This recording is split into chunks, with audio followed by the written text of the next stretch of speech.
You about to go down the road you've grown, because she covered all of the aspects of womanhood, femininity, spirituality, and health across the board for our peoples that have the melanated descendant DNA and what they got to do to keep themselves right.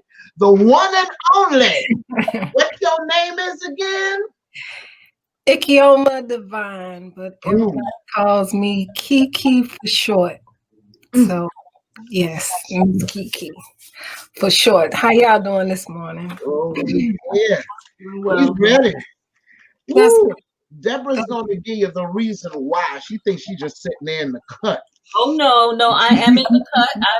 I'm just, listen, I've been on too many of these interviews. I'm not an interviewer as such, but I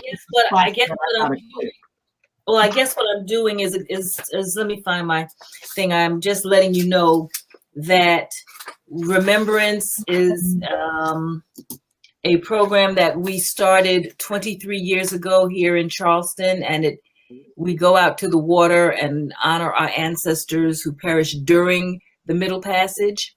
So we've been doing that, but this year, obviously, we're not able to go out and gather as a collective. So we're doing these programs where we can bring people in and really kind of, in this regard, reach a global audience, a global African diaspora audience. And so we're bringing various people in to kind of speak on how the ancestors work through them. So we're paying tribute to our ancestors, absolutely. And we want to have our guest respond to how the ancestors work through them in the work that you do. So I guess that's the first question. And the first question is, how does the ancestors work through what I do? Okay. How do you honor your ancestors in your daily life? How do the ancestors work through you? And yeah. Okay.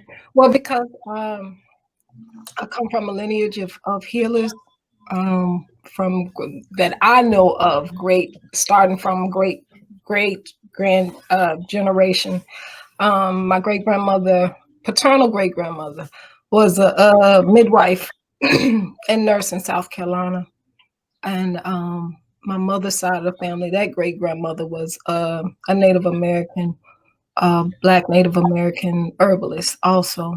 So even up under them, I had aunts that were great aunts that were nurses. I'm the nurse of my generation, and healer of my generation. And we've always used, herbs, but not just that. Even as a kid, I was the one who had imaginary friends. So those that didn't understand what it was a joke. It's still a joke amongst some of my older cousins who remember that. But it wasn't until I went around my father in Louisiana that I realized that this was a gift, because the old people would always say, oh, that baby can discern. That baby discerns spirits. So they knew and understood, okay, that this was the gift. And so even to this day, when I'm dealing with my patients, most of the time it's not what's being said. I just intuitively can pick up what needs to go on. And what needs to happen and how to work with them. So it's very much an ancestral practice, because even some of the toughest cases that I've had patients that had other nurses crying, when I go in and deal with those patients, I don't have those issues.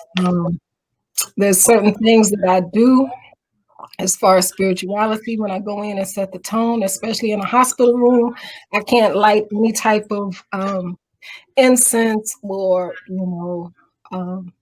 any type of spiritual thing. I can't light any candles or anything like that. I have to go in and be able to clear the energy in the hospitals. And I work at night, so between midnight and 4 o'clock in the morning, it's on and popping in the hospital. So it's a lot of spirits, unrested spirits walking around. So being able to move in that type of element and make sure that the patients are okay during that time. That's just my work. So even whether I'm in the hospital, outside of the hospital, I do readings and help people with spiritual work. But for the most part, what I'm seeing that my practice is going through, understanding transgenerational illnesses and how it is showing up in our bodies physically, has been my specialty, especially the last couple of years. Being able to see sickness in its most acute phase in the hospitals, and then understanding from a spiritual side how it's showing up in us physically. So that's a whole other conversation. So there's no surprise. If you understand that, it wouldn't surprise you why most of us have hypertension or diabetes. Not necessarily due to diet. They tell us that, but it's a lot deeper than that. Have the convo. Have the convo. And for people across the diaspora, when we're in a times and we're looking at the issue of comorbidity, and all those phrases that came out before the pandemic, I can't recall it being in mainstream conversation, comorbidities. Okay, go ahead. Just for me, it wasn't something that it was there sitting out in the news media at all times, that everybody now knew this word. Right. No, but it's been a common word that's used, medical terminology, and it basically means the person has more than one issue. So if you have hypertension and diabetes and COPD, which is some type of asthma, issues with breathing, morbidity is basically like an illness or a disease. So comorbidity means you have more than one. That's basically it. So if you already had COPD or issues with breathing before you had gotten accessed or contracted, COVID-19, your COPD was a comorbidity. It was something that you had already had issues with before this illness. So you may have somebody, for instance, even before COVID-19, people died from complications of pneumonia all the time, even if they had diabetes and they caught the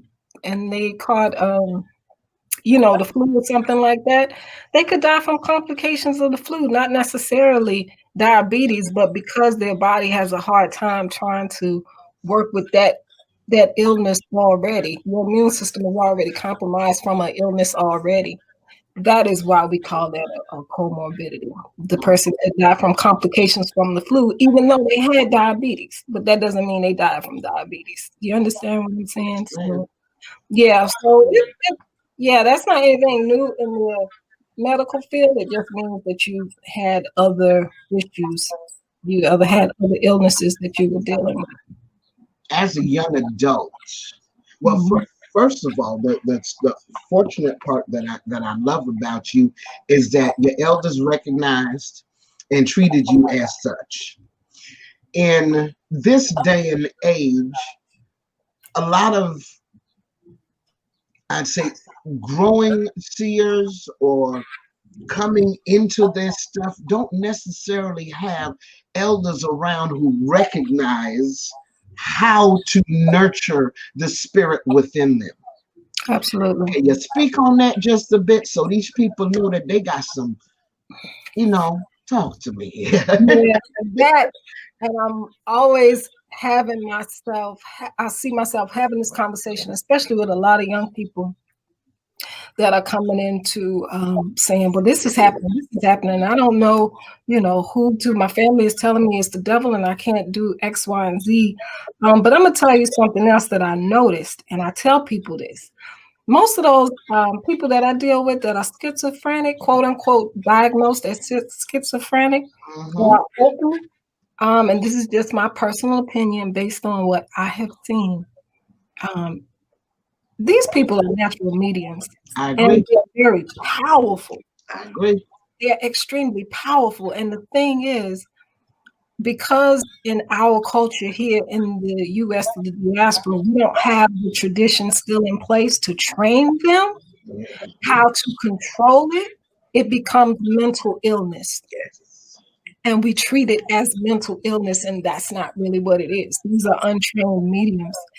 I am blessed that even though my father practiced what he practiced under the guise of Christianity, I just remember some of the stuff that was told to me. I remember being a kid and him always telling me, whatever you do, don't let them control you. Like, because he knew that when we had those church services, and I grew up, this was Pentecostal church in Louisiana in the 70s and 80s, very African. I didn't realize it was African until I went to Africa, saw the same thing done, and and other places actually seen the same thing. Even the dances were the same. The way that we shout in those churches and in the services were the exact same movements. I remember being in Ghana looking like, wait a minute, Sister Dixon used to dance like that. Wait a minute, that was Sister Fox move right there. So that was an interesting dance for us, please. Yeah, the language changed. The language changed. But the spirituality has never changed. As a matter of fact, my last time I went to Africa was in South Africa, and I was introduced to this Sangoma woman who did a reading for me. Even though I don't understand Zulu, it was very clear to me when this woman was speaking in tongues and when she was clearly speaking Zulu. It was a total different. It was totally different the way that she spoke. And the same thing when I went to Haiti, they speak in tongues during their ceremonies. And I'm like, wait a minute. Well, we were told that it came from, the day of Pentecost when the Holy Ghost came down to this little white church. With the white people, that's what they told us. But apparently, no, we've been doing this. So because going back to, if somebody who has this gift was not brought up and taught how to control it and what it's used for, of course it can drive you crazy. Of course it would make you seem like you're crazy. And that is something that I think really needs to be implemented, especially with children. When I have parents come in and telling me that their children, I just tell them, please don't discourage that child. Please, have conversations with that child. I've had children come up to me, some of my friends' kids, but like, yeah, I have this little girl. She lives in my closet, but she comes out at night. Sometimes I have to tell her I have to go to sleep. And, and I'm like, okay, I'm having a whole conversation with them. I'm like, just let her know you have to go to sleep and how to, avoid it. But it's really about understanding how to control it and how to use it. And that's not a natural skill. That's something that has to be taught, and we don't have those elements, those organizations, or those, you know what I mean, that are even geared towards children. Like, we really need that, especially starting young. So we need to have a way of I saw someone had a coming of age ceremony for their daughter, and she was being 13, but the village showed up and showed out.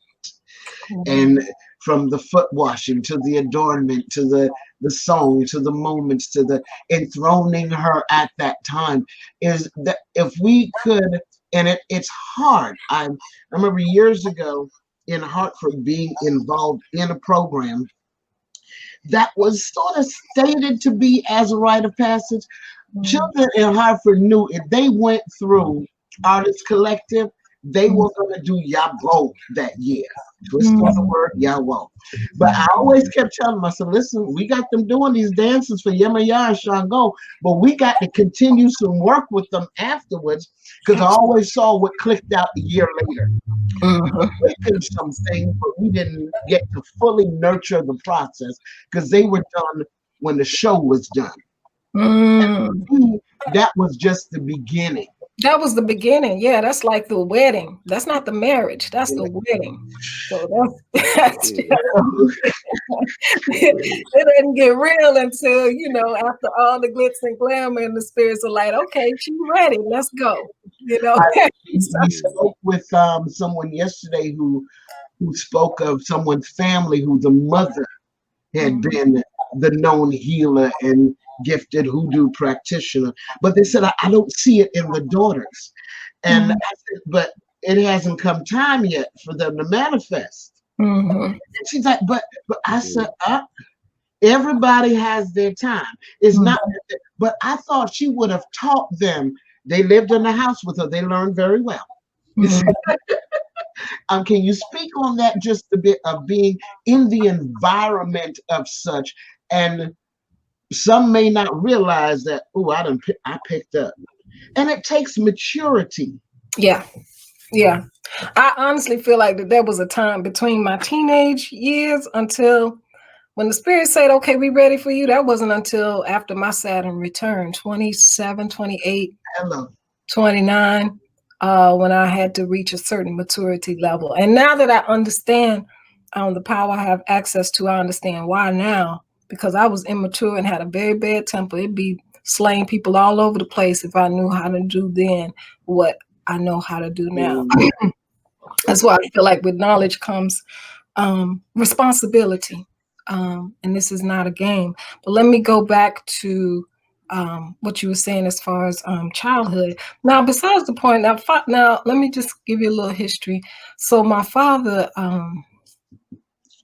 he wasn't always the pastor. I was born in Virginia, and my parents met in Virginia. But my father, he moved down to Louisiana. So from the age of 6, my parents co-parented. And every summer I would go down to spend time with him in Louisiana. Well, by the time I was 6 years old, he had already become saved and sanctified with the Holy Ghost through the Pentecostal church. Now, I grew up Baptist in my experiences before they had been like, just Baptist church. And mind you, it was very similar, but it was something totally different than what happened in Louisiana. Now, mind you, when those elders start telling him, and I remember being, them making the comments, oh yeah, that baby, she has discernment. That baby can discern. And my father knew that that's what he did also. I noticed eventually when he became a pastor and got his own church, how it was certain things he would bring me around. My father was, I don't know if they still do that to this day, but I remember being a young kid and somebody brought this to my attention. One of my childhood friends from Louisiana, she even remembers that some of the other churches, if somebody would come through and they were possessed and the pastor, whoever couldn't do anything with them, they would send them to my father. And my father was the one that would handle it. And I remember being in those rooms, and that was the reason why he would always tell me, whatever you do, don't let them control you. You control them. And so I got used to when we would have, I don't call them church services, I call them ceremonies. When we would have those ceremonies and the entities would start going around and, I just learned to recognize the feeling of them and understanding and watching how they would just take over the ceremonies. However, when they would take over the ceremonies, it was certain people that was in a certain mode. It was like the musicians were on a certain level. The person who was conducting it, which I would just say my father, was on a certain level as far as consciousness, making sure it was controlled. This was like a whole controlled, everything was controlled. So even when I go to Africa or Haiti or whatever, the drummers are the ones that conduct the dancing. Like it's a language, it's controlled. There's a way that you open it and close it. And I was able to be around that and notice that. And one thing, I remember it was a couple of times, more than once, when the service had gotten so heavy, it was like everybody was slain out in the spirit on the ground. And the only 2 people that was up was me and my father. And that was because I was stubborn and made sure my father said, you control them, don't let them control you. So I was scared. Plus I had seen when these things jump and how they come through, how I had to maintain. And again, I couldn't imagine if I didn't have that type of training. I mean, seriously, especially the work that I do now, especially at night, when those spirits are all around, especially in the hospital. I mean, it's been plenty of time where I've had to say, no, you can't come in, like, no, and set my boundaries. But yeah, I just keep trying to tell people. I mean, I think people get they get very emotional. It's like if you say something about Christianity, you're cussing out their grandmother because that's what their grandmother told them, taught them. And I'm like, this has nothing to do with that, because what you're doing predates Christianity. We were doing this before we got over here. This has nothing to do with Christianity. And I get it. I know how you feel. I know how I feel when you shouting. I can look at you and tell. When I see you shouting, I know what you're going through because I felt it. Do you understand what I'm saying? Yes. Being able to have those conversations. And I get a lot of people that saying, you know what, thank you. This has been coming to me. I didn't know how to deal with it, or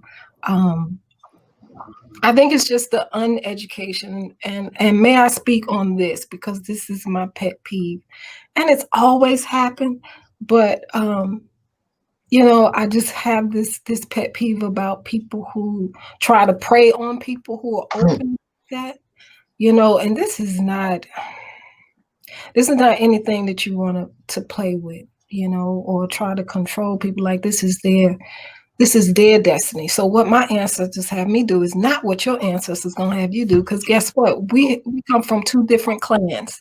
So for me to sit up here and tell you that what you do is not right because it's not what I do, that's not how this works, And I think it's important that people learn to tap into their own ancestry and let the teachings begin. Because one thing I did notice, even my aunts that do practice, I have one that's still around. Nothing is being said, but she knows, and she brings me around, and it's things that I have to pick up. It's like they know, how do I say this? The teachings, certain things they can't teach you. They can some recipes. Anybody can teach you recipes, but some things they can't teach you. I had a very good friend of mine who's Jamaican that went to go visit her people up in the mountain. What's the word that they call them? The Maroons. Yes, from Maroons. So she went to go visit that family, and she said, "I'm here to learn, from my ancestors." She said, her aunts told her, "Baby, we can't teach you how to do that. Spirit has to teach you how to do that." And so those that were around me knew that, and understood that, and it wasn't a forced thing. They was just sitting back and watching how I was dealing with it and working with it. And when I was young in the church, yes, I remember it was a time that I tried to denounce all of that. I was like, oh, I was like, this is exhausting. I don't want to have nothing to do with it. And most of the time, I didn't even tell people my upbringing. I would just be real quiet. I'm still kind of like that to this day. But however, like I said, when I got about 27, between 27, 29, after that Saturn return, yeah, they was like, okay, you had enough fun now. Let's go. This is not even about you anymore. This is time. It's time for you to do your work. And even to the point where I am in my journey right now, it's so serious that if I don't do my work, it's like, you're not going to do your work. We just going to take you. I get sick when I don't do what I'm supposed to do. My body started breaking down. And the moment that I start doing the work that I'm supposed to do, everything clears up. All the pain goes away. Nothing. I'm fine. I'm healthy. I can even see it in, when I look in my eyes or in my face, if I still try to go out and do what I want to do, and I'm not living my life the way I'm supposed to. And that was confirmation. The last time I went to South Africa in the reading, they were like, well, at this point in your journey, if you don't want to do this, they just going to take you out. You just come back and do it again. But you're not here to play. You're here to get work done. So it's definitely everybody has their own level. Everybody has their own path. That's just my path, that's just my personal path. That may not be the other person's personal path, and so with this life, some people may think it's glamorous. Oh, this is so cool that you could do that. It comes with a lot of sacrifice, especially personal sacrifices.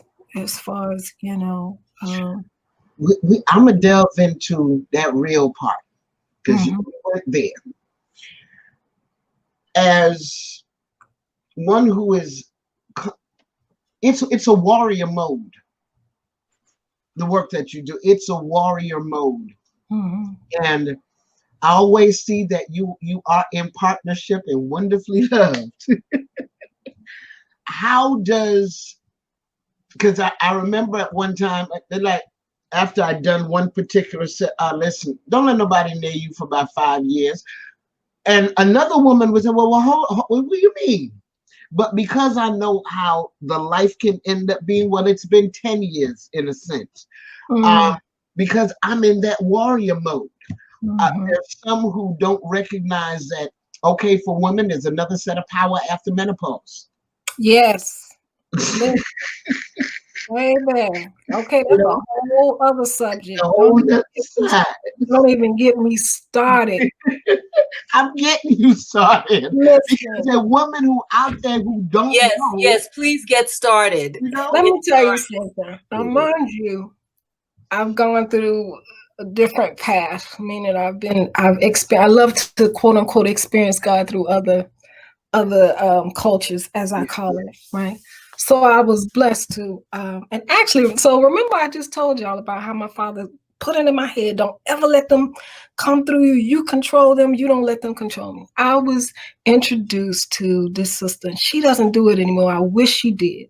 But there was a sister in Baltimore who conducted daime ceremonies. If you're not familiar with daime is what they use in Brazil. It's similar to ayahuasca. Excuse me. It's the same plant and the same root, but in ayahuasca they add on something else. In Brazil, the Black Brazilians, they have a whole religion around it. It's called Santo Daime, and it is like a thick tea that they make, and you drink it, and then you have ceremony, right? And this thing opens you up. And so the first time I was introduced by a very good friend of mine, she was like, come to this thing. She was like, it's amazing. And she was like, when the spirits come through, they come through with medicine. I was like, yeah, but I was told I can't do that. And she was like, no, listen, in order for you to get this medicine, you're going to have to submit. You're going to be in a safe place. Just trust me.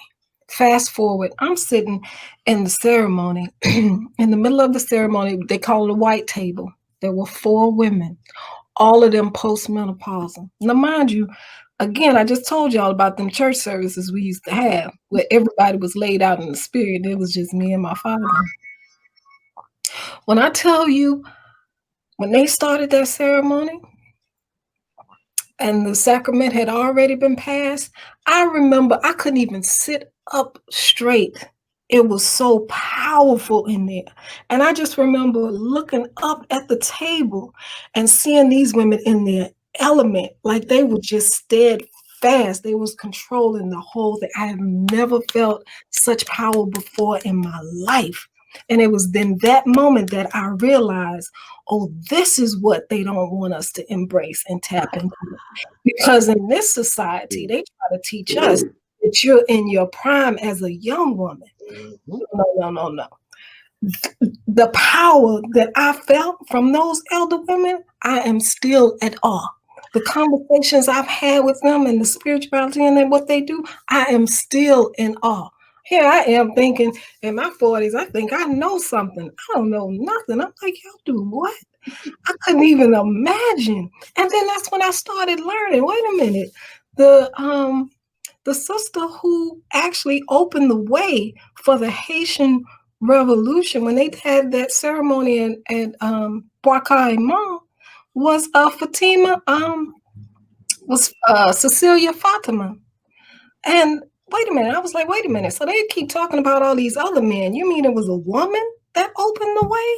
Hello. It was a woman that opened that door for those ancestors to come through spiritual wise before physically they were even available to come through. And I'm like, that's a key thing you don't really hear too much about.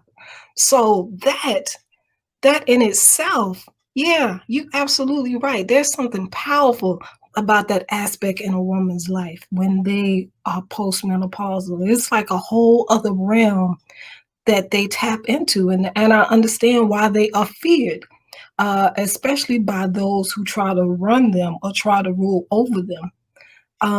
One of the elders that I met actually got a reading from, but had a conversation from. I don't know if y'all know the elder from Gabon. She's one of the 13 grandmothers.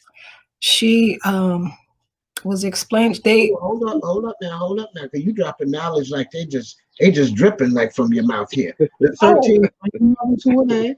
Yeah, the 13 grandmothers. What is her name? Now the 13 grandmothers are significant to who though? Because we they're done been supposed to all be around the diaspora when we talk to you. Yeah, the 13 grandmothers are supposed to be a group of grandmothers from all over the world, actually. Grandma Bernadette, that is her name.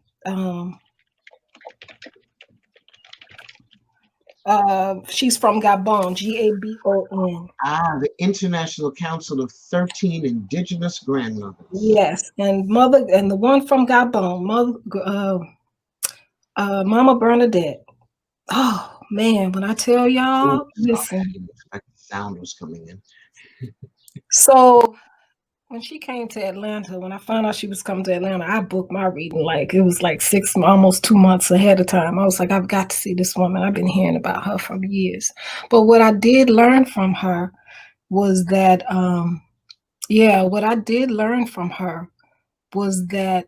one thing that she said, now the Gabon, if you look on the map, it's right next to the Congo. And we hear all the time about the stuff that goes on in the Congo, how it's so much war and everything else that's going on about, in the Congo, because they're trying to get to the nutrients. She said, we have never been invaded. She said, the president doesn't make a decision until he speaks to all the elder mothers of each village. She said, and every year seasonally, all the elder mothers get together and do ceremonies to protect the country. She said, we've never been invaded. No matter what's going on around us, nothing happens in this country. Yes, nothing happens in this country. We're protected. She said, the mothers, we make sure. And the queen mothers of each village actually are the ones who pick the king of the village.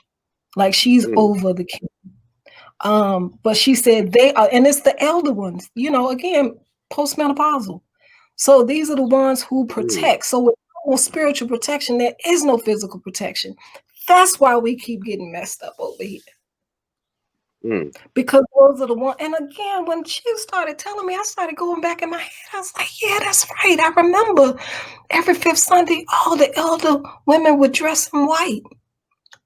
And they would, and I sat back and I started thinking about the pastor wouldn't make a move until he dealt with the elder. It was like a council of elder Black women in the church. They were the ones. And the ones that did most of the intercessory prayer. Everybody prayed, but when they said something or when they prayed for you, that was where the power was. However, that's not what we're taught in our society. As a matter of fact, we're taught the total opposite.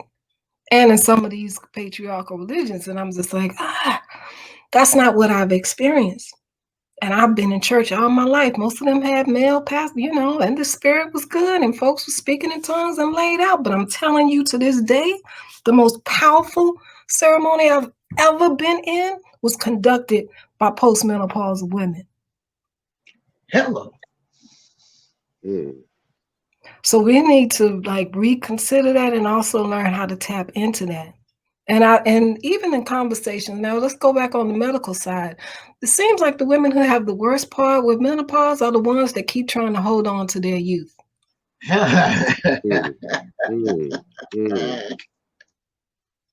Yeah.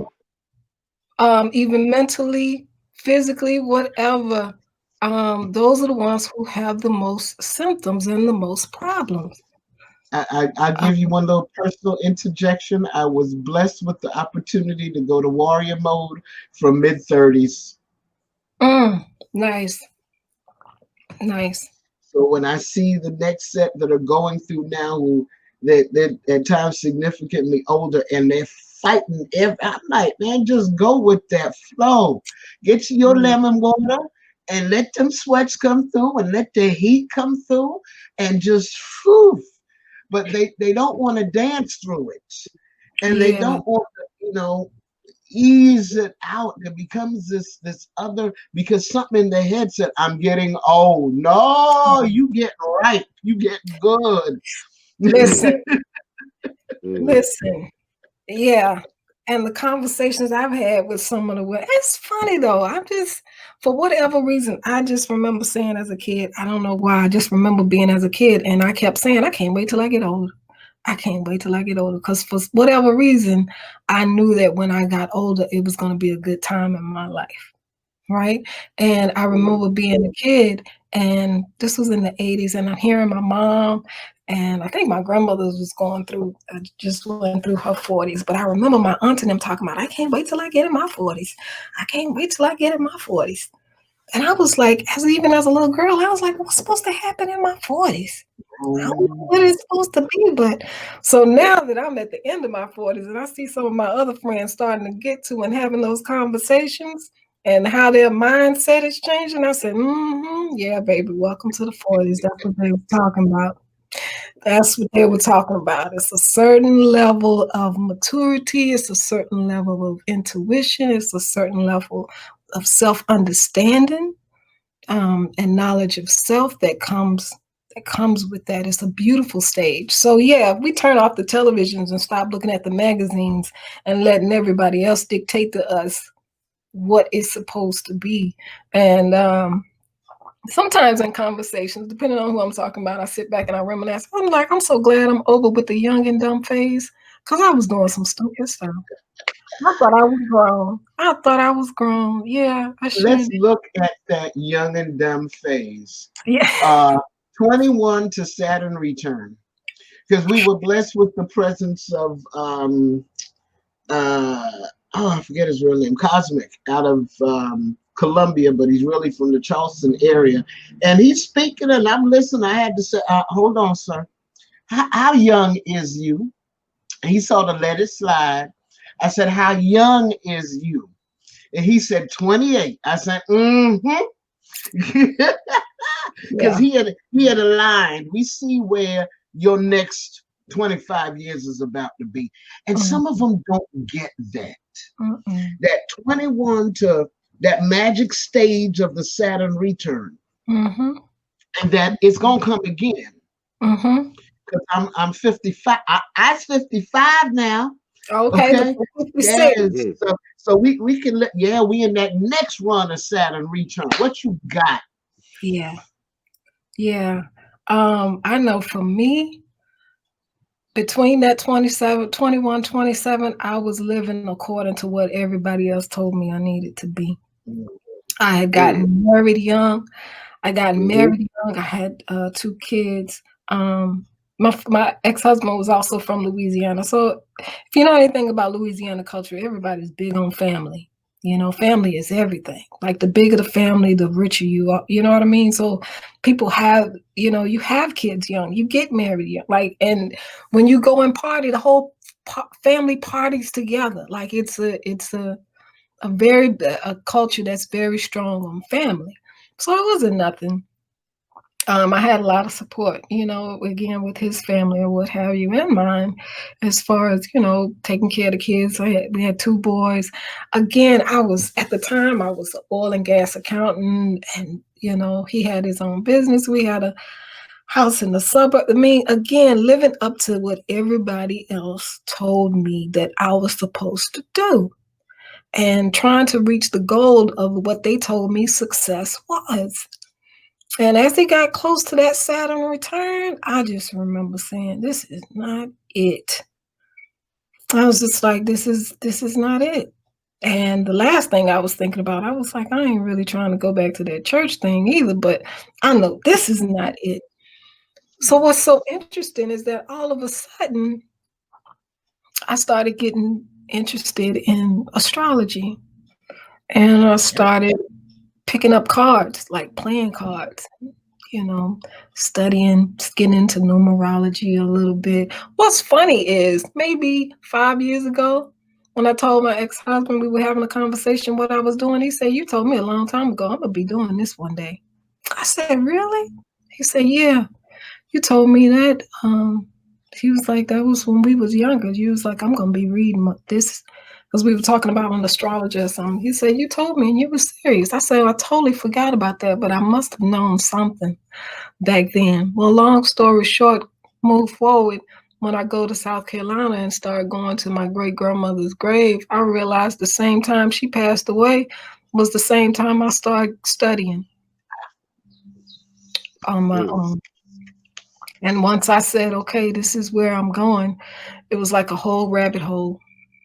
Right around my 28th birthday, I left everything, took my 2 kids and moved to New York.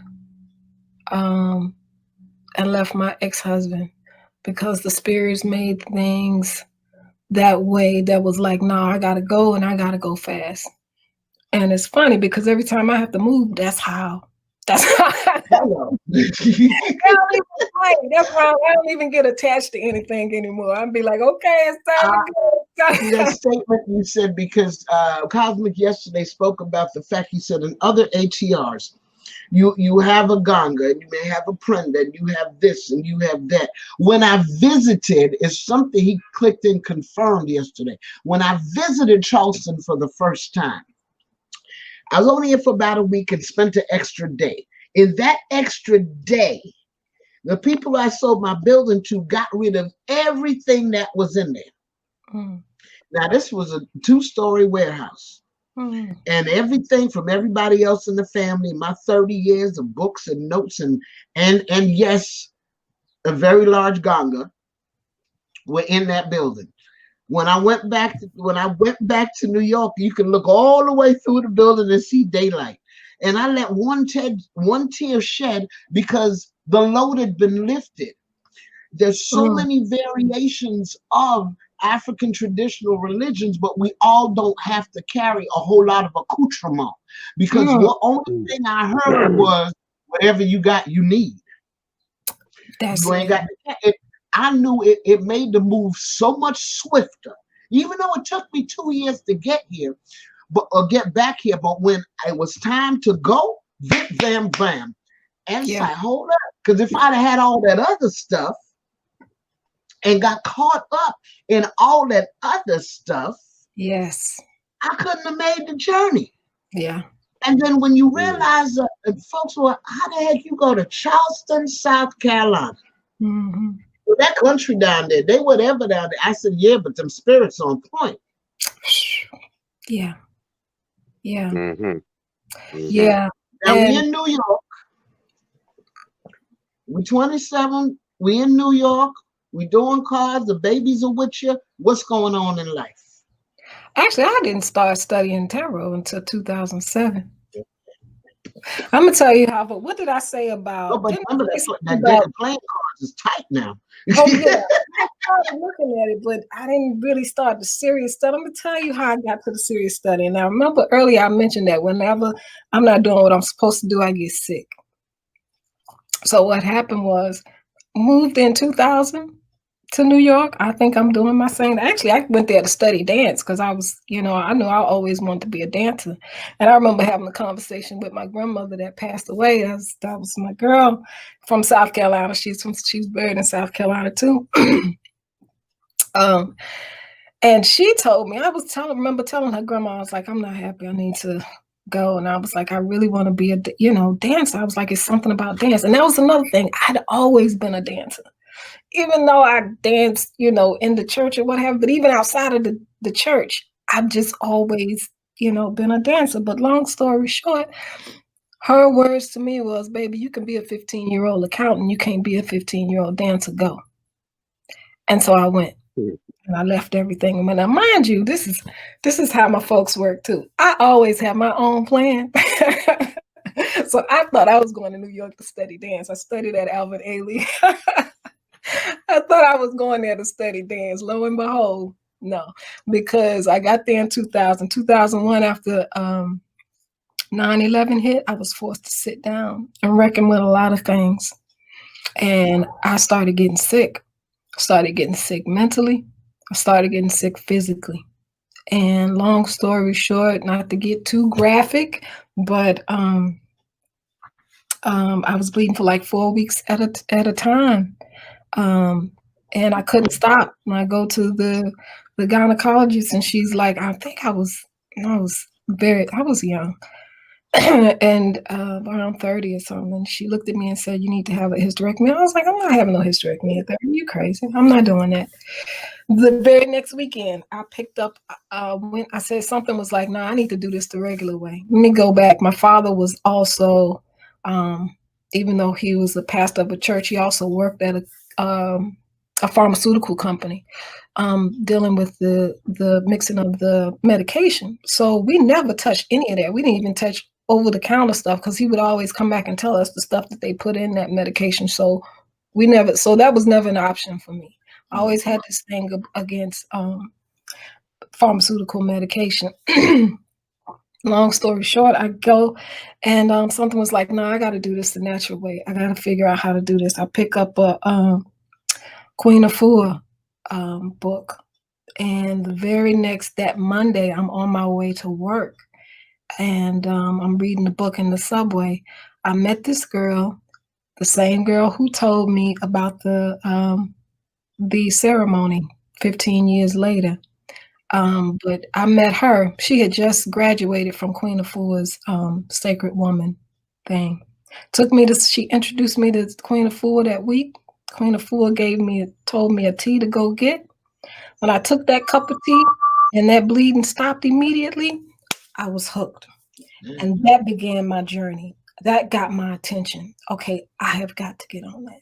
Once I started that's when I met the elder who taught me astrology. And when I met her, she was like, no. She said, let me tell you something. She said, this is deep. She said, I've been studying for 30 years and I'm still studying. She said, but this will teach you who you are. And that was why I got into it in the first place. That was, so I was, yeah, that was right after Saturn. That was right after Saturn return. I was like, okay, in order for me to heal myself, I got to know who I am. And so I understood that. And so that became my own journey. And at the time, I wasn't planning on doing this for nobody else. I did this for me. I learned astrology so I can know who I was. I started studying tarot because I wanted to get, to be able to read my own self and read my own situations. I started doing the root work, and all of that started coming to me because I was working on my own stuff and my own healing. I wasn't interested. So I thought, same thing. I just told my father this past weekend, we were laughing. I said, yeah, I remember being a kid watching you in the pulpit, and I guess something was telling me you're going to be doing it. And I remember saying as a child, I ain't doing it. I ain't standing in front of nobody talking. And every time I turn around, I'm up speaking or teaching someone. So it's not about. Thank you. It's not about what I want. And so even fast forward how I got to Charleston, actually, as soon as I graduated from nursing school, something was coming to me about Charleston. I remember calling everybody and asking, even my own family, do y'all know anybody in Charleston? What is in Charleston? I don't know anything about Charleston. But Charleston kept going on my mind. And then fast forward, I was a travel nurse, got an assignment in Charleston. I have a love-hate relationship with Charleston. Charleston is one of the most powerful. It reminds me so much of New Orleans, just the energy. And being drawn to that slave port. I didn't even know that was a slave port when I got there. The one on Sullivan's Island, like that was my space. That was my space. I have gotten miracles worked out in that space alone, hidden in broad daylight. Some people, the other people that come there, sunbathing and all that. They don't even know that energy that's right there at Sullivan's Island, right across from where we have the yearly ancestral reverence. That is a very powerful space. But yeah, even being drawn to that, even the store, Third Eye Lounge, I ain't never been interested in retail. I'm still not interested in retail. And that was the funny thing. I was never interested in that. I wasn't. And the funny thing, the way that it happened, I was supposed to be the plans for that store. I was supposed to be a back investor. I was supposed to be an investor in it you know, and I just have a place. If I decide to teach a workshop, if I decided to do some readings, I just have a place to go. So 2 weeks before it was open, the person that was supposed to be running jumped ship. But I had already gotten the message I was supposed to do it. And so even in the beginning, I kept telling people, oh, no, I'm going to do it first, and then I'm going to get somebody in here. And I could just feel the ancestors looking at me like, where she go with this again? And the funny thing, I had a couple of readings before that. And I was like, and I tell people, I say, sometimes things you're not supposed to know. Because if somebody had told me that you were supposed to be running the store, I'd be like, I ain't running no store. I'm a travel nurse. I'm not sitting in no store every day. What's wrong with you? It wasn't until, I ain't gonna lie, I fought it, y'all, for a long time. I remember having conversations and comparing the store to an unwanted pregnancy. I was like, I got to feed this thing. I got to take care of this. I didn't ask to do this. I'm not interested in them. But then in hindsight, and having conversations, I was like, that's not what I was there for. The store was only a front. It was there to connect with certain people that I needed to connect with and get the message out to people that I need to connect with. And when it was time for me to go, I knew it was time for me to go. And when it's time for me to go, I left. Listen, I still have inventory in Charleston. When they say it's time for me to go, I have to go. Like, I'm out. I have to go. Oh, wow. Yeah. You did a recent journey that was to South Africa, correct? Yes. That was after Charleston. Now, let me just say one thing. I always enjoyed whenever you showed up to the African dance workshops, because you never showed up for regular classes. You showed up for the larger workshops, and to watch your lines and moves through, and I'd be like, yeah, see, that's what it's like. And when you own it, because you see some of the younger ones, and they swore they done took all the classes and they got all the energy and rhythm, but I'm like, see, that's how women move. Right. Yeah. Knowing how to move between the notes. Yes. Or even if it appears to be a fast rhythm by the drummer, owning all those staccato moments, but bringing them out in fluidity. Like I said, I love watching you dance, because I'm waiting for the time. Well, hold it. You're not based here anymore? Oh, no. Once I left South Africa, I left. When it was time for me to leave, I left. So when I was time for me to leave from South, I literally started getting sick in Charleston. I tried to stay in Charleston. I knew I was supposed to leave a month before the store closed. Okay. And I still tried to stay there. Until we got to the point that I was so sick I could barely move. And I had to leave. I had to physically go. And the funny thing is, as soon as I got on 26 and started driving, I just got up and got in my car. I didn't even pack another pair of clothes. I just said, I got to get out of here. By the time I got close to 95, every little pain was gone. It was gone. And I was like, okay, let me think this. Y'all got to give me something better than that. But I'm going to spend the night outside of Charleston tonight. But I'm going to go back and get, whatever doesn't fit in the car won't be gone. That was how I had to leave. That leap. And that's the first time. That's what I'm saying. That's how they have me move. That's how they have me move all the time. Folks don't know how to listen enough to get up and go. Yeah. Yeah. But when I tell you, I mean, and that's when every time, I don't need for nothing. I don't listen. And the last, this contract that I just finished in California, I haven't made that much money ever in my life. And it just came out. They give me what I need. I don't have to, as long as I do my work, as long as I do what they tell me to do, I don't need for nothing. I don't feel like I'm missing out on anything. I'm not, I got that out of when I was young and dumb, and I realized too, in my 20s, I was like, my paycheck is gone before I even get it. Yeah, I'm coming back to this big house, and I got this car and I got this kid and I got, you know, all of this stuff. But I was like, I just felt like that this was not it, you know? And so me having to learn how to detach from physical things has been so freeing for me. It's been so freeing, not just, you know, but even financially. But I'm never without. So, you know, it's easy, you know, you tell people this and they be like, yeah, but before I leave, I got to make sure that this job is blah, blah, blah. Okay. It's never worked that way for me.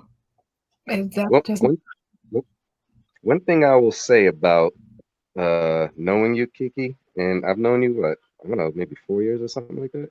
Yeah, something before like I that. went to Charleston, 2015, 2000. Yeah. Yeah, before you even opened the Third Eye Lounge, I remember just sitting with you, kicking it, talking and stuff like that. And every now and again, you know, it'll be a while before we, you know, talk or whatever. And I'm like, where are you now? Well, I'm in Atlanta. Or I'm somewhere, always someplace out of state, gone. Like, yeah, I'm just out. I'm just gonna move. And that's it's good to know people like that, you know, because it's inspiring to be I don't want to say detached, but at least comfortable enough in your own skin and your own purpose to go where you're needed and not think or hold on to who you're leaving behind or what you're leaving behind. You know? Yeah. And I Yeah. find I haven't really left behind. Like it honestly, from everywhere I go in the South, I got people. Like it's like I have a family. I have family everywhere. It's like from Texas to New York, almost in every state, I can go somewhere and stay somewhere. Like I know and I'm like, hey, you here? Okay, come, you know. So it's not like I'm losing anything I gained, but I have to honestly say, listen, it has been because I have had to learn that if I don't go, that I suffer when I don't go. And honestly, recently, having a long talk with my father in Louisiana, he was telling me, you know, you got this honest, we've always been travelers. He was like, this, you got this, you inherit. So I feel like even me getting in touch with my ancestors, I'm living vicariously through them because they always traveled. Yes. They always traveled. They were always nomadic. And so me being in this nomadic state, I feel at peace. I feel at home. Yeah. So it's very powerful. Yeah. They got me to the point where I don't even keep a bed. Listen, I'm only in a bed whenever I travel. Here in Charleston, no, that's a fold up. Shift that over to the side because I may have to dance in that space because I'm still in the studio measure. Folks like, but you can get a house. And in my brain, I'm like, hold up. That's mortgage, insurance, taxes. Now, see, no, because I got, when they call, because I don't know when the ticket's coming. And I got to be ready. Absolutely. Yeah, absolutely. Absolutely. Yeah. So it has definitely been I'm getting comfortable with it now. It took me a minute, you know, and again, I have my own plans, you know. I'd be like, I'm supposed to start here. I'm coming to Charleston, get married, start a family. He's like, really? Yeah, no, that ain't what you're here for. Your time is up. Let's go. And I do remember when I moved in an apartment, I heard the number 3 and I was like, oh, I'm only going to be here for 3 months. No, that was 3 years. It was 3 years. But I heard the number 3, but I thought it was 3 months because, you know, I don't stay no place that long anyway. I was like, okay, but 3 years. When that 3 years hit, I was getting that nudge. All right, it's time to go. All right, it's time to go. And whoever doesn't want to go, I have to leave. I have to go. This is because it's larger than me. There are people that I have to come across. There are people that have to teach me and I have to teach them. Like my life is no longer my own, but it's a beautiful thing. I don't complain, but it does come with a lot of sacrifices, and meaning social sacrifices. You know. And I've come to be like, okay, it is what it is. So I'm still learning. Yeah, that's a process. Warrior on the move. Yeah. Now, Always a student. just to cap for a little bit, as you moved around the diaspora, just give me a little, where you been? Okay. Ooh, you know who that is? Because we're about to mingle some spirits today. Bam. Alafia. How y'all doing? Hello. What's up? Look at these schools of thought we have here. It's funny. Something told me to stop blowing some smoke, and I did.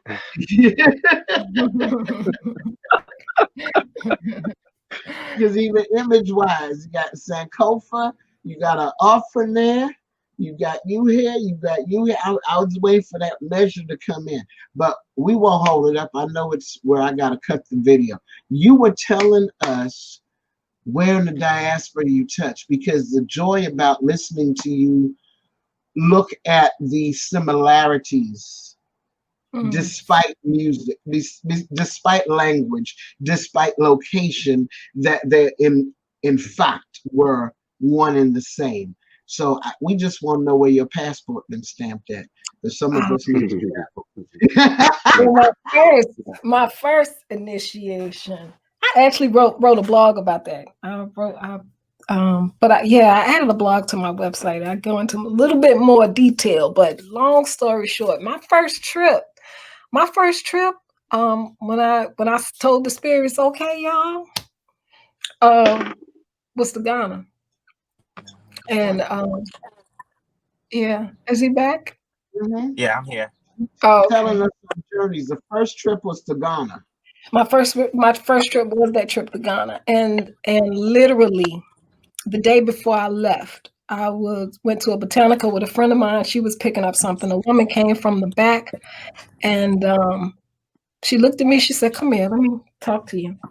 And I went back there. That was the first time I'd actually seen that type of work in altar. I had never seen anything like that before. I remember going in there and I just got chills all over. And she looked at her altar and she looked at me and she looked at her altar. She said, "You come from this." She said, "They're going crazy." I said, "Yeah, that kind of makes sense." Because I had just started, just kind of getting into the practice. And she sat down and she started pulling the cards and she said, "They're calling you back home." I said, "Yeah, I know." She said, "Okay, I'm going to let you go with that. They just wanted to let you know you're going home." I said, "Okay." And then literally, when I got there, I was there for 3 months. Maybe like a month after I got in there, I had a dream. It was a short dream. And I just remember seeing a tree when there was a crossroad at the tree. And in that dream, there was nobody to the left, but there were people waiting on me on the right. And I just remember seeing people waiting on me on the right. Well, literally, maybe 2 days later, me and my friend who was showing me around Ghana came to the exact tree and the roadway. And I had told him about it. I was like, "Look, I saw a tree in the two-way and we're supposed to go to the right." Well, when we got to that tree, he was like, "I don't know what's at the right, but where I'm taking you is to the left." I said, "Yeah, the dream said we're supposed to go to the right." Then we contemplated for a little bit. He said, "I don't know what's over there. Let's just go to the left." I said, "Okay." We wouldn't even, maybe we took 10 steps. There was a man and 2 women. They started talking in airway. And he told them, "Come with us. Just come with us. We're getting ready to go to a funeral over here. Just come with us." So I said, "Okay, I guess we're going to the right," because that's what they said. They took me to that village. I met and I have pictures on that blog. The chief of that village looked just like my uncle in South Carolina.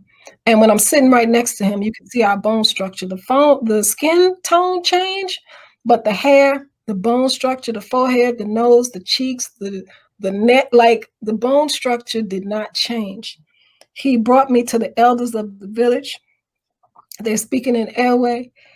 And they kept saying, my friend was confused, but I knew what they were saying. He kept saying, they keep saying that she's come back. And I'm telling her from the America. And they say, yeah, she's from America, but she's come back. She's come back. So literally they brought me back to the village from where some of my ancestors came from. And that was when they invited me to witness the ceremonies, where I saw the very same dances we were doing in Louisiana. They were doing there during the ceremony. And I was like, whoa, that was my whole initial, thing. So from then, thought I was going to Haiti to go help out a nurse friend of mine. I've been to Haiti like 3 times, but here I am thinking, oh, okay, she's a nurse. I'm gonna go help out, help her with this whole nursing thing, and went there and wound up going through ceremony there. Witnessed the same thing. A lot of times when I was in, every time I went to Haiti, I wound up in somebody's ceremony. And I always felt like I regressed to a little girl back in the Pentecostal church. Same energy. Even though I didn't understand the language, I was still able to pick up on the songs, the same call and response of the diaspora. It is, the similarities. When I went to Brazil to do Santo Daime, didn't understand the language, but when them Brazilian brothers got on those drums, listen, okay, I even kept trying to walk out of the circle. That thing kept pulling me in, and I kept saying, no, I'm not here for this. And it kept pulling me in. It kept pulling me in. He even sent somebody to come and get me, and I was like, oh, Lord. But the same thing, even though I did not understand the like that was a very powerful movement. The last place that I went, when I went to Guinea twice. I went there to study dance. So I thought, but what I actually found out was a lot of the dances too. One of the main dances that they do there, my father used to do in the church. Like literally, I don't think we realize in the diaspora how diverse our ancestors are. So to say that I am only one, because even for me to go to South Africa and learn that they do bone readings in South Africa, and here I am doing bones, and that's something that's very deep in root work. As a matter of fact, when I got the reading from Mama Bernadette, she was the one that told me, I see you reading bones or shells or something. And I was like, oh, okay, that's interesting. I hadn't even thought about doing that. And then when the opportunity came, I was like, this is what she was talking about. And those type of readings have taken, it's like a whole other realm. And even when I first started connecting with who was teaching me that was like my second great grandmother who did that. My great grandmother who was a midwife, it was her grandmother who did the bones. So she comes down and she shows me how to do the bones. So when I say, and that's from the Bantu.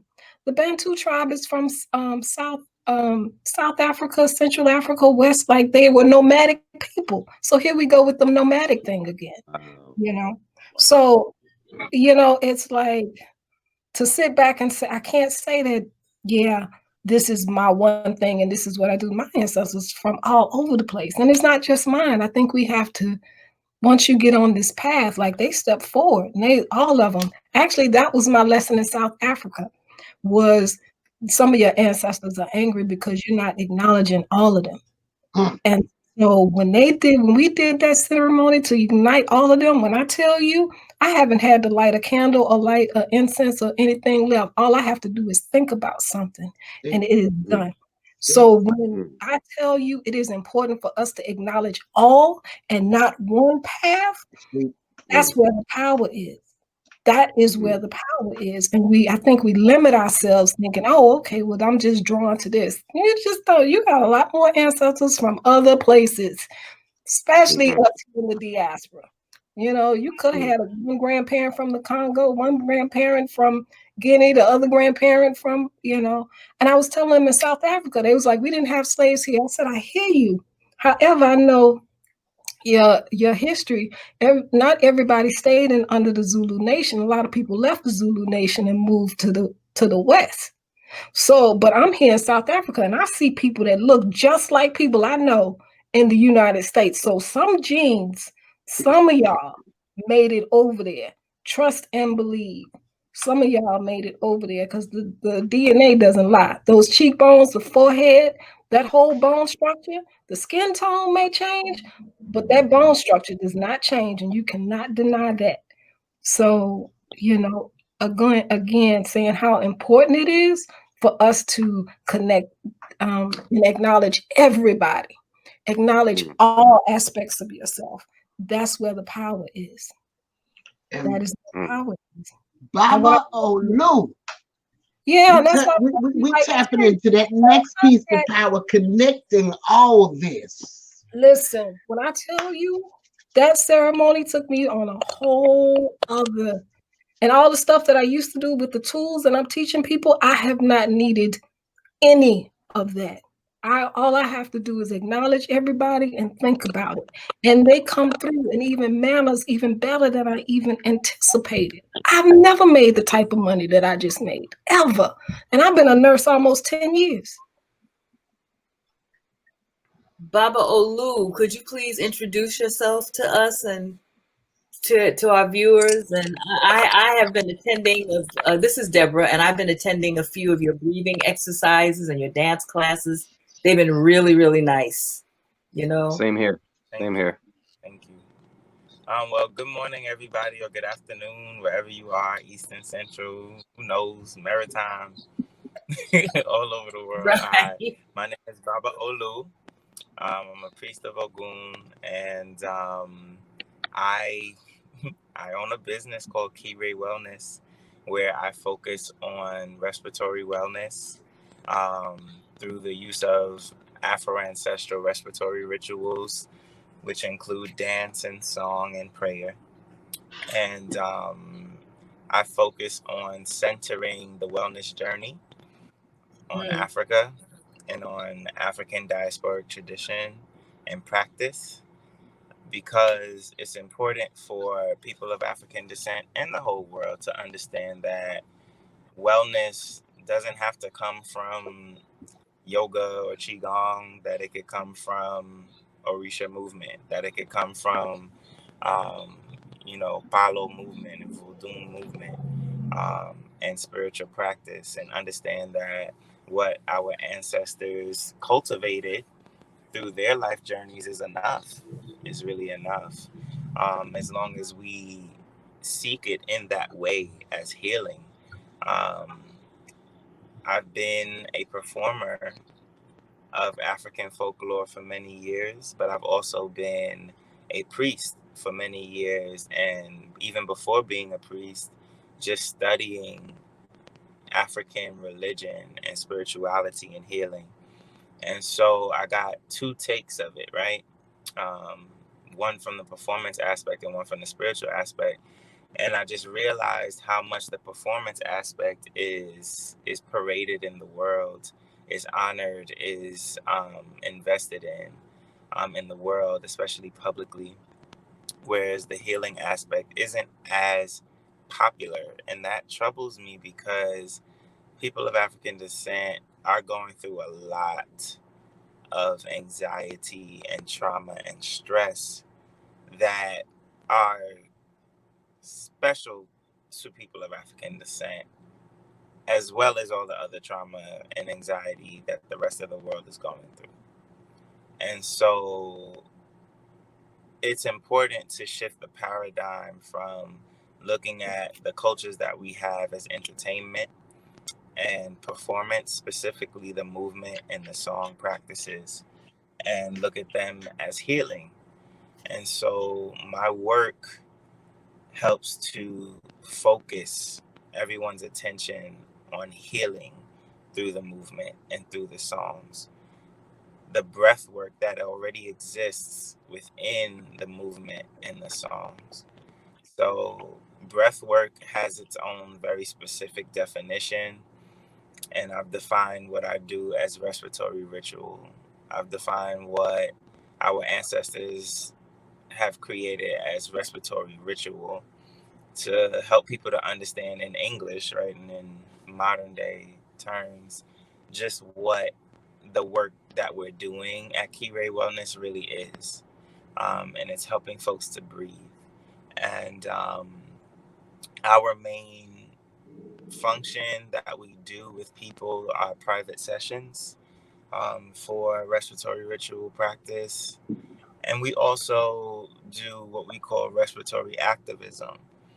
And that's when we give free donation-based programming for the world to work on their respiratory wellness through Orisha movement, through Afro-ancestral respiratory practices, through song, through dance, through prayer. And it's been working. That's been the most beautiful part. It's been working, and it's helping people, and it's grounded in cultures that I've grown up with my whole life. And to work with the energy of Orisha and my ancestors in a way that, excuse me one second, I'm from Bed-Stuy, so hey, gotta let that rock for a bit. Right, you know, hey. I hear you. I hear you. Right, it's all organic over here. And so, you know, just to work with the Orisha and the ancestors in a way that's actually healing people without selling out and without giving away the secrets of the ceremonial room, which should be protected, you know, and should be honored and respected, right? Like, until you choose to become a priest, you really shouldn't be understanding what's going on in that room. It's like, give it its respect, right? You know, people put a lot of work into spiritually elevating themselves. They invest a lot into having the tools, you know, of Orisha or the Loa, or the Bosum, etc. And so that should be respected. And so the work that I'm doing helps priests and people who really have a strong understanding and consecration with Orisha to do healing work in ways that don't necessarily have to convert anybody, you know, or make somebody feel like they have to be a part of any particular religion or religious practice, but just understanding that, you know, these are practices that our ancestors made for our wellness. And so I'm going to keep them alive, and I'm going to share them with you so that you can work on your wellness. And this comes from our ancestry. So trust it, trust and believe that it's going to work faster than anything else in the world, because our ancestors not only left us some traumas, you know, through everything that we survived and thrived through, but they've also left us brilliance and healing and resilience and strength and empowerment and ritual to help us through. And so that's my work here on this earth, to focus on that and to promote the healing and just get people to breathe, you know, breathe and breathe deeply. Baba Olu, did you say you were a priest of Ogun? Yes. Ogun? Okay, I don't know why I thought it was Oshun, because I guess that's what you've been focusing on a lot lately. Could you give us a little background, a little of your spiritual lineage background? I know it's out of Brooklyn. Is that correct? Yeah, so I was born and raised in Brooklyn. And Brooklyn, as many folks know, and for the folks who are watching who may not know, Brooklyn has been a mecca for reclaiming African spirituality, language, culture, etc. We had a place called the Armory on Sumner and Jefferson, and that was a place where many African peoples would come and share. You know, teachers would come and share the spirituality and the dance and the movements, etc., and the songs. And my family just happened to be blessed enough to be a part of that community, you know, through music, through Egun, through ancestry. Just like, you know, my sister said, you know, the spirit told her go right. You know, when you got to that tree, it's very similar how my parents got to understand their ancestral practices as well. And their journey was their I don't know if I'm back yet. I just received a call. You're back. Okay. So You're back. their journey was not easy as well. So they went through a lot of struggles to reclaim their spirituality, their African spirituality. And so I'm more second generation. By the time I was born, my mother and my father were both priests. My mother is a priest of Obatala, and my father was a priest of Yemonja. And so by the time I was born into a house filled with Orisha, filled with ancestral shrines. When I had bad dreams, my memory is of waking up and getting cleansed with Obatala's Irukere to help me go back to sleep. You know, things like that. I grew up looking at a leg by at my door, you know, doing misas and spiritual mediumship, working on my mediumship since I was, you know, a baby, and things like that. So my journey really starts before me, before my time for sure. And, you know, I grew up, I loved it. It made sense to me. Looking around Brooklyn and just being in school and being in public schools and seeing entirely and hearing an entirely different narrative than what I knew at home, it made sense to me to cherish what my parents put together, what my parents held on to. And so I did, and it saved my life. It continues to save my life. And now I'm helping to facilitate the healing of others. So the reason I'm focusing on Oshun a lot is because there's a story about Oshun when the world forgot to pay homage to Oshun.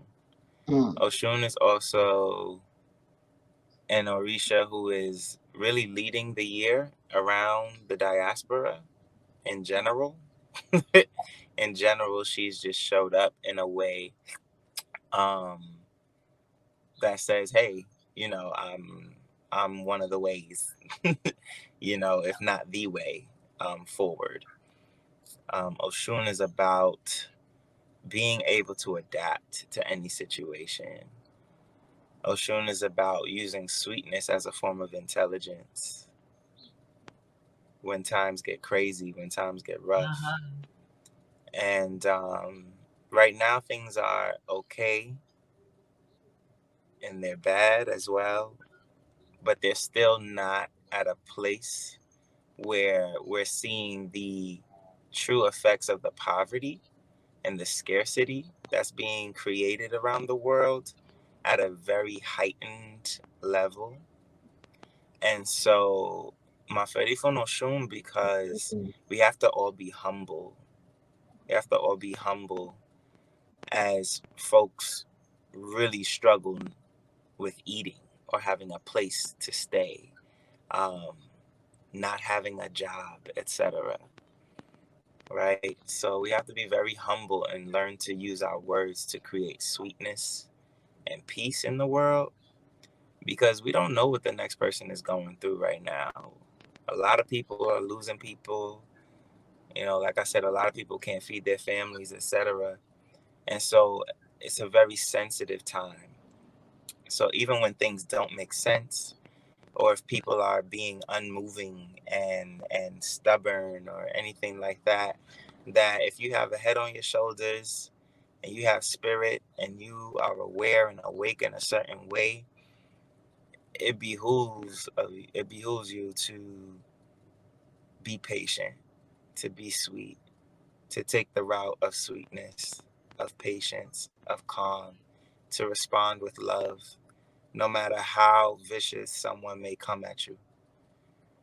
So, you know, that's just one of the things. And the other thing is that, like I said, there's a story where, you know, the world was going through famine, there was sickness, things were not moving, nothing was flourishing on the earth. And it was because humans forgot to acknowledge Oshun. And so the story goes that Oshun shut everything down. She just shut everything down until, women were given the proper respect, right? Until women were given the proper respect. And so I implore people to make better decisions this time around, right? We're in a place where the world is standing still in a very clear way, where there is a lot of sickness, where there is a lot of poverty, and where the respect of women has really gone under. And that's all across the board when it comes to who we have as a leader in this country, when it comes to the way patriarchy functions, even within African spirituality. It's disgusting, and just all across the board. So we see the disrespect that's happening to Oshun in the world. Because when you disrespect a woman, you disrespect Oshun. She doesn't have to be a daughter of Oshun. She doesn't have to be a priest. She doesn't have to be anything. When you disrespect a woman, you disrespect Oshun. So I believe we are in a time where there's a lot of disrespect of womanhood and of sacred femininity as well. And there's a reason Oshun is standing up. So that's been, some of the reasons why I've focused and why Kiire Wellness, I've decided to use Kiire Wellness as a platform to just pray and focus on Oshun and speak about Oshun and sing to Oshun and breathe with Oshun, and work through Oshun to reach people, because it's that energy that's going to remind us the importance of the divine feminine, the importance of women in leadership, in spiritual leadership, in government leadership, all around. This world needs a feminine touch, because people are dying and things are dying. And when things are dying, we have to think about where is the life coming from, and life comes from women, and we have to respect that and just bring balance to that. And always, even the divine feminine within us, how does the divine feminine help us to develop ideas, actions, tools that cause life and not death? And that's, I feel, an important perspective to think about. We all have creative power. We all have ashe. And how do we use that ashe to create love, to create peace, to bring life to this earth and not destruction? And I'm a child of Ogun. Ogun is an Orisha of war, and people always see him as that. But Ogun is also an Orisha of creativity, of creation, of creating tools, and of building societies. So just as destructive as Ogun can be, is just as helpful in building as Ogun can be. And we have to remember also that just as the world forgot about Oshun and nothing worked, when Ogun decided to leave, nothing worked. And it was only Oshun that could bring Ogun out for the purpose of building, for the purpose of saving society and melding and bringing it back together. So those two Orisha are very important in bringing society back to balance. So that's what I have to say this wonderful morning. Yeah. So Kiire means to fill yourself with the blessings of life. Ki is a word that means like to stuff or to pack tightly, right? And Ire are the blessings. So it means to fill yourself with the blessings of life. Okay. And all of my information, you can find me Kiire Wellness on Instagram, www.kiirewellness.com as well. And on Facebook, it's my name, Oludare, which is Oludare. Yeah. Okay. It sounded. I'm a Reiki practitioner, so when you say Kiire, it just it just stuck out. Yeah. For sure. I take a personal responsibility as far as assisting in bringing in the divine feminine by working with a lot of brothers, working with Black men in particular. You know, I facilitated a couple of workshops.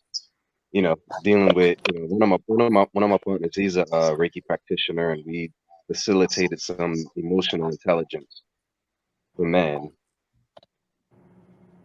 In another one, we brought in some Capoeira brothers and did some other work, and all of that plays into helping pave the way for the next generation of men to come up. Because how old are you? I'm 27. Okay, like the brother from Go to yesterday. Saturn return again. Yeah.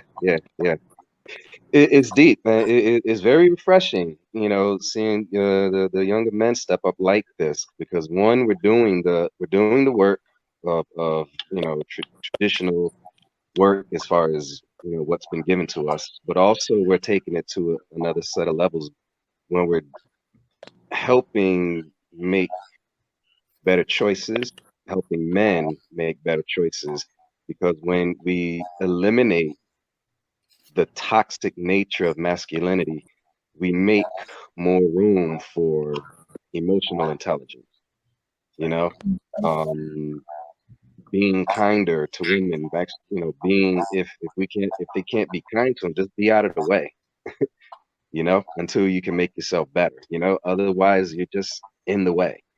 And that means a lot to me. I'm also a massage therapist, right?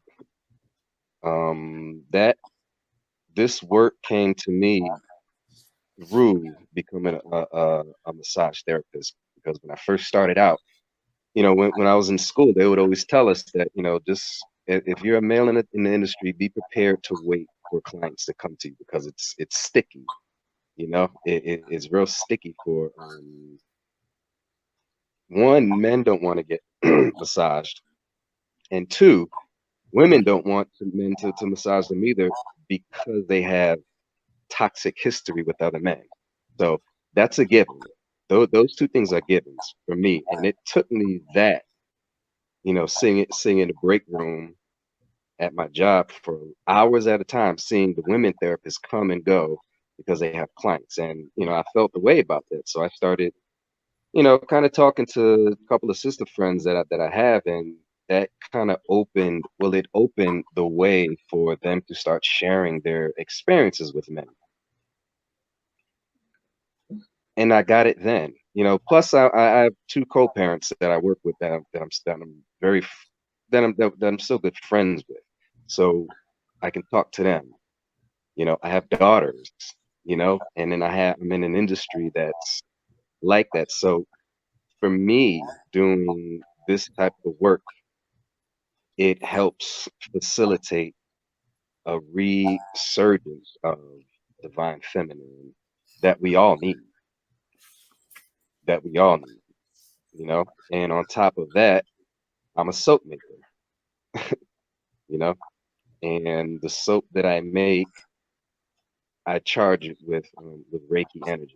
It's done all like during the new moon cycle, so a lot of those celestial energies are in the soap when it's created, and that's a part of what I do. But it's again, it's very refreshing to hear from you, you know, talk about the work that you do, I say.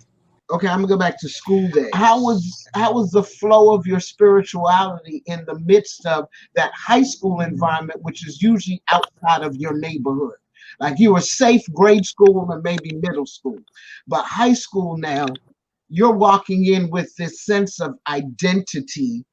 That Did you necessarily see that in your peers? The grounding that you may have had, or I'm gonna put it this way, that old man wisdom that you'd flow with. How did your peers work with this? Those who were not in the religion, in the life. That's a good question.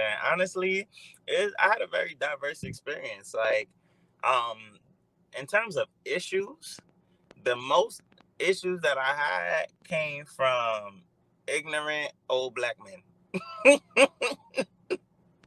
who just were severely Christianized and just had ideas, especially from the Caribbean, you know, about African spirituality. You know, folks who are Caribbean understand that, you know, African spirituality is severely demonized through Christianity in the Caribbean.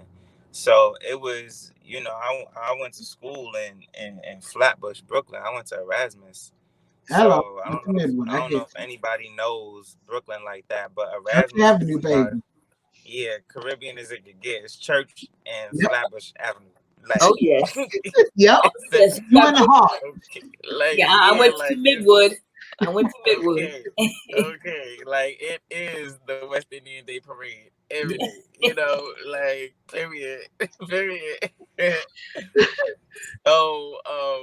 So you know, it was that ignorance that I faced. Honestly, my first day of high school, and that was probably the most traumatic and harmful experience that I had. Was my first day of high school.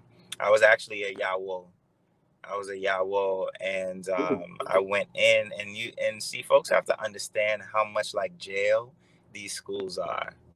You know, they really have to understand how, excuse my freaking language, how fucked up public school is for Black children. They do not understand. Getting into school was like jail every day, and they treat you like prisoners every day. So when I came in there different with my whites, all he saw was an opportunity to take somebody that did not fit the mold of what they told him we had to look like, to tear me down. That's all he took that as. And he did just that, because, you know, I was a kid and, you know, authority. I'm like, all right, let me listen. You know, I ain't trying to cause no nothing, whatever. But it was traumatic because I shouldn't have listened to him. I should not have listened to him. You know, and looking back, I would have fought even harder to say, hell no, sir. I don't care. You know, take me to the principal, whatever, you know. But it is hard, though, when it comes to administration. And I would say for our kids who are practicing African traditional practices, that they need protection administratively. You know, like, don't send your kid, as advice, I would say, don't send your kid who's going through any type of spiritual anything there by themselves on the first couple of days. Always go there. Make sure you see the deans. Make sure you see the principals. Look into their faces and let them know. You know, let them know. My kid is going through a spiritual so-and-so. It's none of your business. When he walks through, don't say nothing to him. Here's the letter, and boom, that's it. Okay? Because people don't know. People don't know what we do. And there is a lot of trauma. And the advanced version of me, the person who's healing, understands that even him, I can't blame him, because he's been conditioned to hate African spirituality, to see it as something that is evil and harmful. And he's been born and raised like that. So even me, I have to be humble enough to say, you know what? This ain't even his battle. You understand? Like, it's not personal. Really, it's not personal, because it is his battle. It's, you know, it's for him to figure out, but it's not personal. Right. But in terms of my peers, oh my gosh, I receive so much respect. Because first of all, as a Lukumi priest, you have to wear white for a whole year. So just that in and of itself is amazing to people who have to witness it and see it done, because commitment on any level for young Black kids is important to see, whether it's in marriages or spiritually, whatever, right? Or even just graduating, whatever the commitment is, finishing something is important. So, you know, I went in with all my whites and my elekes and things like that. And, you know, the folks who I was in school with, you know, the gangs and stuff would try me a little bit, but not like a lot, because I just had friends that, and spiritual guides who was just gangster. And they would just be like, yo, step off. Like I always had that one friend that was just like, nah, you know. Or I just remember a couple of instances where like gangs thought they was about to jump me or something, and literally I cannot even tell you the face of the person who said, nah, chill, not him. I can't even tell you their faces. So I understand that spiritually I was protected in a certain kind of way as well, where it was just like whatever it was, even if they couldn't understand it or name it, my peers spiritually understood something was going on with me, and they wasn't supposed to disrespect that. And that is honestly what I experienced from my peers. I had a great time in high school. I honestly did. You know, I had friends who understood the gang life, and they would just let me know, yo, this day ain't the day to come to school, bro. This ain't it.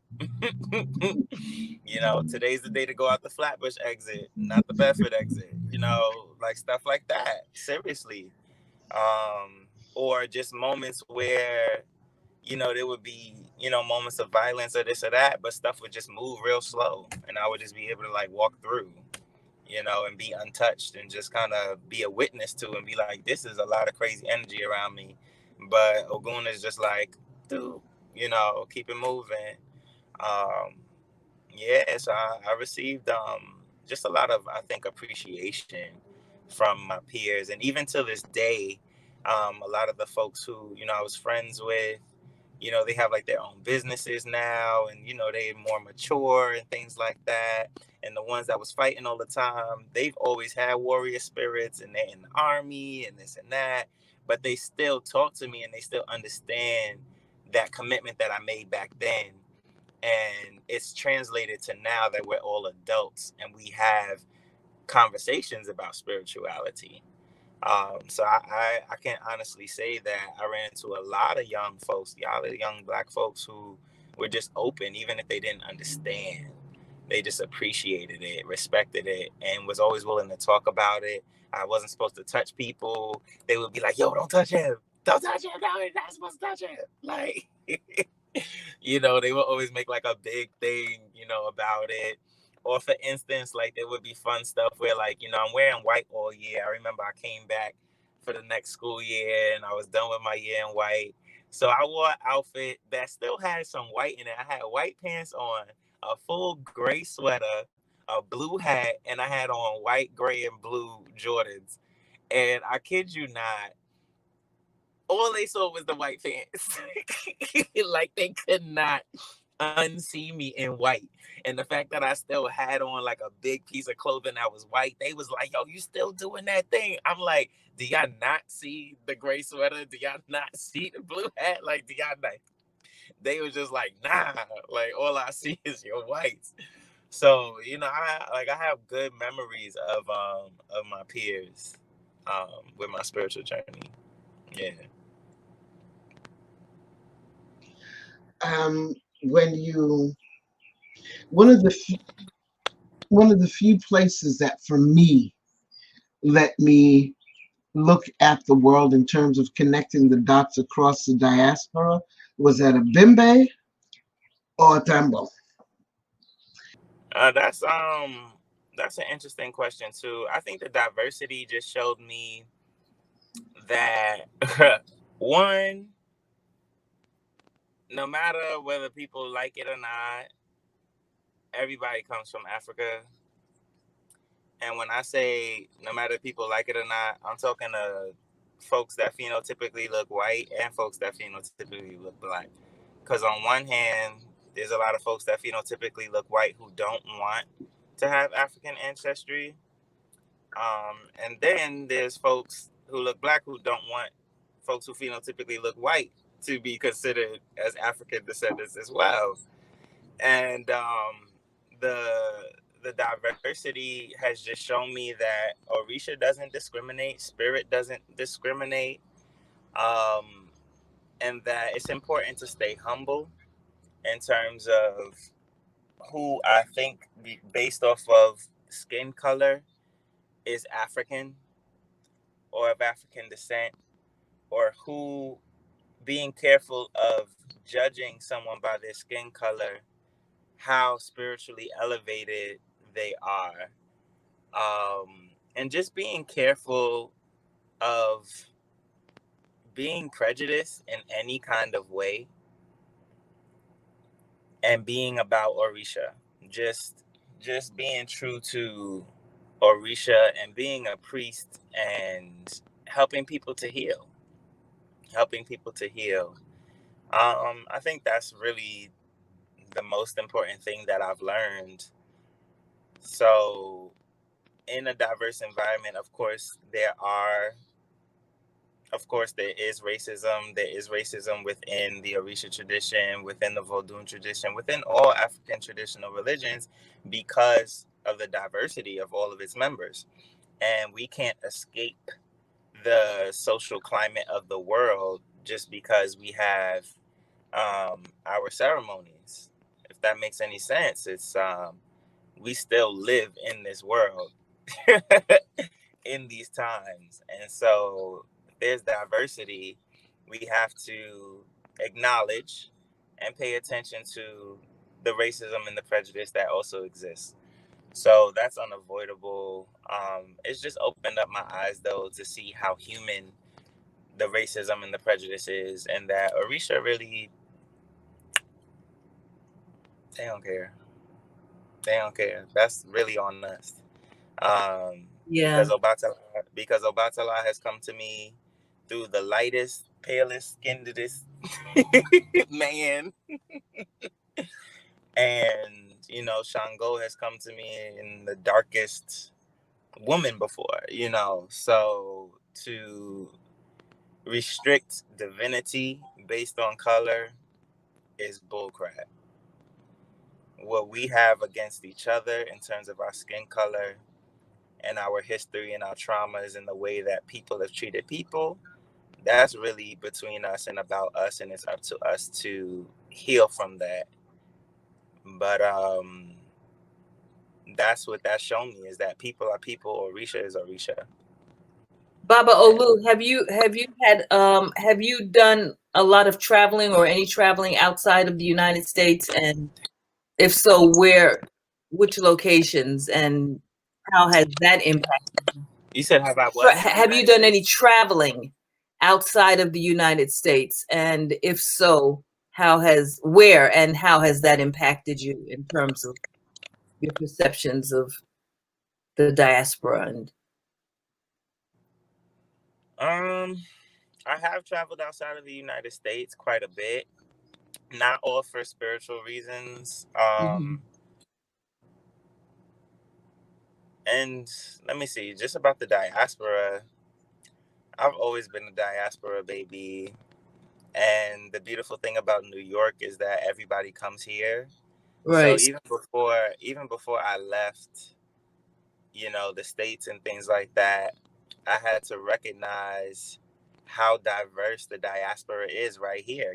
My godbrother's over here speaking Spanish, but Dominican Spanish. Then my godbrother's over here speaking Spanish, but Puerto Rican Spanish. And then there's the Cuban Spanish. And then we all singing in Lukumi, you know what I'm saying? And then my Dominican brother starts speaking, Creole. And just hearing all of these different languages together, like you were talking about and explaining, and realizing the importance of spirit. Like, spirit is so important. Divinity is so important, because it doesn't, I wouldn't say it transcends race, but it appreciates all. And there's room for everybody. And there's never really been any spiritual setting that I've been in where it's just been all Black people or all white people or all Puerto Rican or all Haitian or all Dominican. It's always been mixed. So that was my first experience, was New York, with people speaking English, Spanish, French, and Lukumi all together. But when it's time to sing to Orisha, we speak in Lukumi. We speak in Yoruba. When it's time to speak Congo, you know, Kikongo and things like that, we all speak in Kikongo, even though, you know, they grew up speaking Spanish in their house and cooking arroz con gandules. But this woman from Trinidad, she got her cook up rice, you know, things like that. So that's where I come from. So going out into the world was an extension of that. But I grew up understanding diaspora and understanding diversity just from being from New York alone. Yeah, yeah. Traveling, if anything, just made me more humble. You know, just really, really made me more humble. Seeing how poverty looks like around the world and what wealth looks like around the world. The disparity of wealth around the world, and understanding that it's not just an American thing. And if anything, I would say traveling helped me to see that the disparity of wealth is a world game that some big hitters are really, you know, tapped into. Just being able to see how the economy functions globally, and that it doesn't just happen here in America. It really is a world situation. So it's interesting that the whole world is going through this pandemic right now. Yes. You know, it's really, really interesting to see the world stop for a second. But yeah, just to answer your question short. Yes. Thank you. How important it is for at least this next generation that's coming up, like Jonathan described it, incorporating the femininity in the practice so that there's some type of emotional intelligence, because of the it seems like the abundance of the patriarchy has just caused a lot of trauma in the feminine, period. Because the abundance of the patriarchy has caused so much trauma in the feminine, and it has negatively influenced a lot of the women, like, period. And it has negatively influenced a lot of the women, interestingly. And in the earth. I mean, if we look at what's going on the earth, all of the destruction that's going on, that's a very masculine energy to dig in the earth and take from it, to just dig and take and not put it back. That's a very masculine. And it's impacted the earth negatively as well, obviously. And the digging in the earth and just taking things constantly, and I guess never replenishing. So I think that's the point she's making, that the importance of the divine feminine is imparted to young people. And what are your thoughts about that? Balance. Yeah, the balance. That is important that they show balance in the worship. To show the balance, that, you know, we understand the femininity, and I guess that men and women just not be afraid of that part of us. Absolutely. Yeah, I'm in full agreement with that. Yes. All right.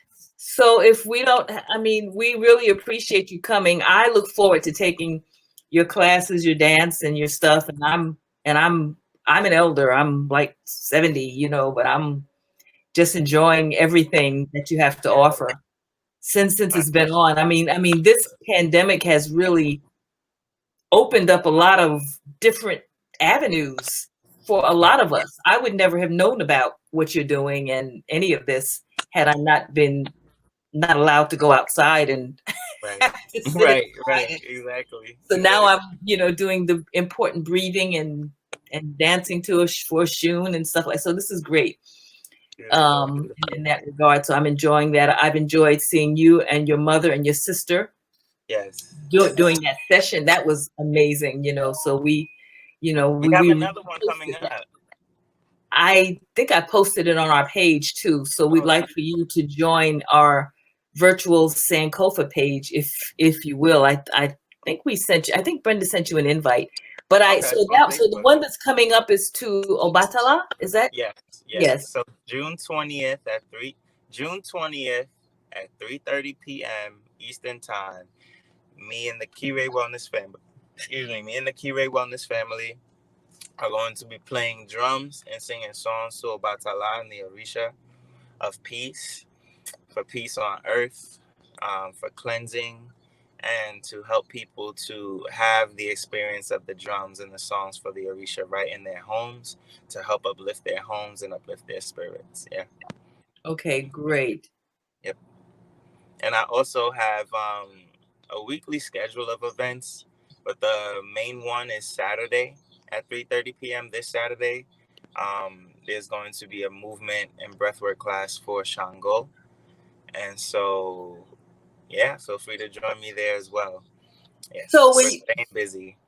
So when you do the movement and breath work, let me just ask you this. When you do the movement and breath work classes and you do them to different Orisha, obviously, so the breath work depends on the movements of the Orisha, or is it, I mean, I know the movement is different, but does the breath work vary as well? So at the core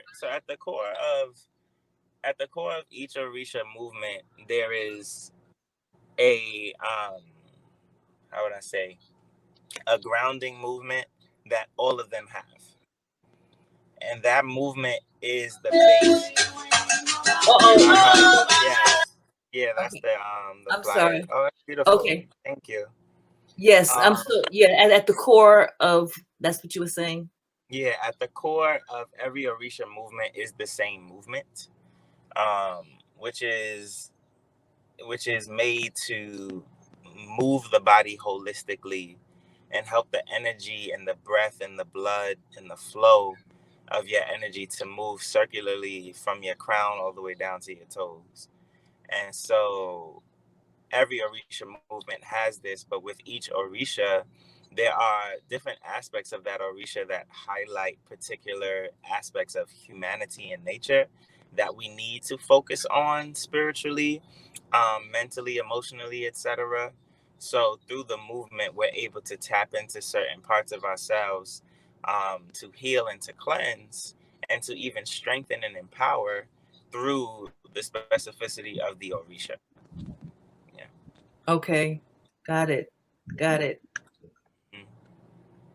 So we're seeing the trailer for the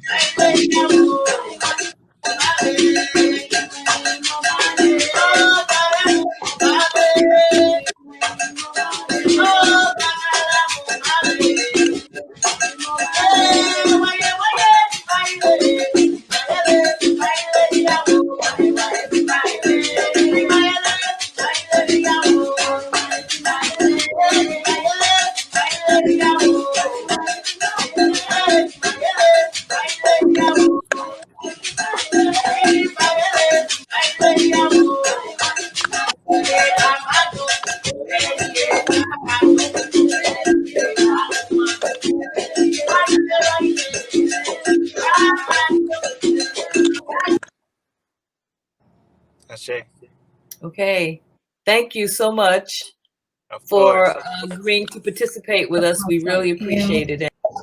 Yeah, and I have up there at the top, the Root Work Chronicles is where I go into detail about some of, the journeys and just some of my experiences. It's still growing.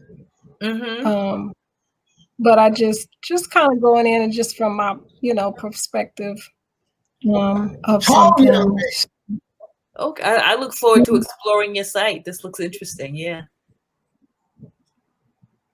Thank you. Yeah, that was another thing with this whole getting into the ancestors. I camp a lot. I grew up in the city. I didn't know anything about camping, but that was something else that came about. So that's my second home, out in the woods somewhere on a beach. Yeah, Brooklyn. When he was talking about it, yes, I never thought about it, but yes, that experience for Brooklyn for me was definitely like a boot camp for my spirituality. It was like that was where it all started. I mean, not where it all started. That was the next step to come back after I lived my quote unquote life. They was like, okay, now it's time for you to do your work. They sent me right to Brooklyn. Right And to Brooklyn. that's where I got it in. Yes. Yes, I appreciate Brooklyn so much. I left in 2008, so it's been like 12 years, but Okay. that time there was definitely a staple.